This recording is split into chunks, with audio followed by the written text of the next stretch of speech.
దగ్గర కూర్చొని పనిచేసే విధానానికి శ్రీకారం చుట్టాలని మాట్లాడుతున్నాను. ఎన్నికల్లో కూడా దాన్ని ఒక నినాదంగా తీసుకొని నేను చెప్పాను. ఒకప్పుడు నేను ఇన్ఫర్మేషన్ టెక్నాలజీని ప్రమోట్ చేశాను. దగ్గర 30 సంవత్సరాల కంటే ముందు. అప్పుడు ఎవరికీ ఐటీ అంటే తెలియదు, పెద్దగా డెవలప్ కాలేదు. ఆ రోజు బిల్ గేట్స్ ఏం చేశారంటే అమెరికా నుంచి ఇంటర్నెట్ని ఇన్నోవేట్ చేశాడు. ఆ ఇంటర్నెట్ వచ్చిన తర్వాత ప్రపంచమంతా ఒక కుగ్రామంగా తయారైపోయింది. అంత మునుపు అమెరికాలో ఏమైనా జరిగితే మనకు తెలియాలంటే 4 రోజులు పట్టేది. కానీ ఎప్పుడైతే ఇంటర్నెట్ వచ్చిందో టెక్నాలజీలో పెద్ద బ్రేక్ త్రూ వచ్చింది. ఇన్ఫర్మేషన్ టెక్నాలజీకి భవిష్యత్తు ఉందనే ఉద్దేశంతో నేను ఆ రోజుటి నుంచే శ్రద్ధ పెట్టాను. ఎవరికి అర్థం కాలేదు బిగినింగ్లో.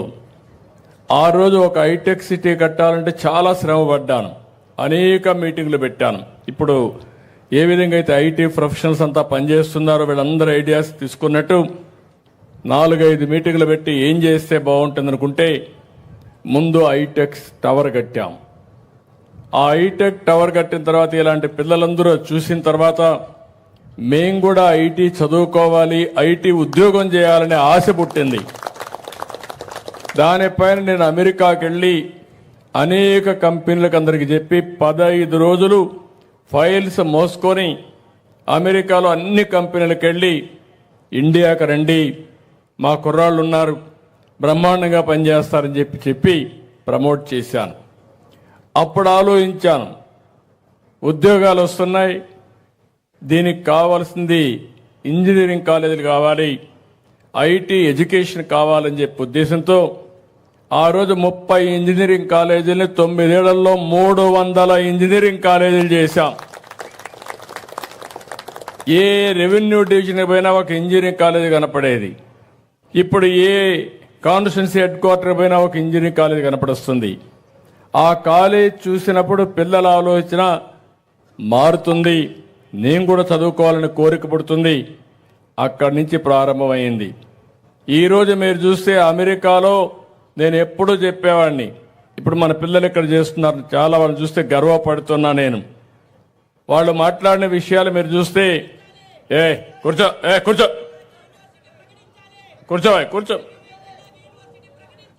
ఎవరికే నువ్వు చెప్తే ప్రకటించారా? కూర్చో.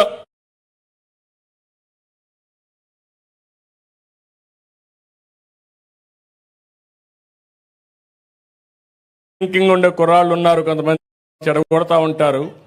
ఇదే పని వీళ్లకు, మనం ఏం చేయలేము. వాళ్ళ విధానాలు కూడా ఇట్లే ఉంటాయి.